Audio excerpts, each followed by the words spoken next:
मंगलवार को कांग्रेस नेता राहुल गांधी ने कहा कि उनकी दादी और पूर्व प्रधानमंत्री इंदिरा गांधी द्वारा लगाया गया आपातकाल एक गलती थी। उन्होंने कहा कि उस दौरान जो भी हुआ वह गलत था, लेकिन वर्तमान परिप्रेक्ष्य से बिल्कुल अलग था, क्योंकि कांग्रेस ने कभी भी देश के संस्थागत ढांचे पर कब्जा करने का प्रयास नहीं किया।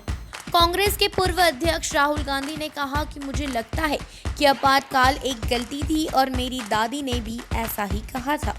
अमेरिका के कर्नल विश्वविद्यालय में प्रोफेसर और भारत के पूर्व मुख्य आर्थिक सलाहकार कौशिक बसु के साथ हुई बातचीत में गांधी ने कहा कि वह कांग्रेस में आंतरिक लोकतंत्र के पक्षधर हैं। केरल के वायनाड में सांसद राहुल ने कहा कि कांग्रेस ने भारत की स्वतंत्रता के लिए लड़ाई लड़ी, देश को उसका संविधान दिया और समानता के लिए खड़ी हुई। इमरजेंसी पर पूछे गए सवाल के जवाब में उन्होंने कहा, मुझे लगता है कि यह एक गलती थी।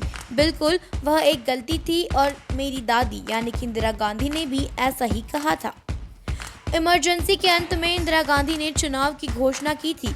इस बाबत प्रणब मुखर्जी ने बसु से कहा था कि उन्होंने ऐसा इसलिए किया क्योंकि उन्हें हारने का डर था। इस संबंध में पूछे गए सवाल पर राहुल गांधी ने कहा कि आपातकाल में जो भी हुआ वह गलत था और उसमें तथा आज की परिस्थिति में मूलभूत अंतर है।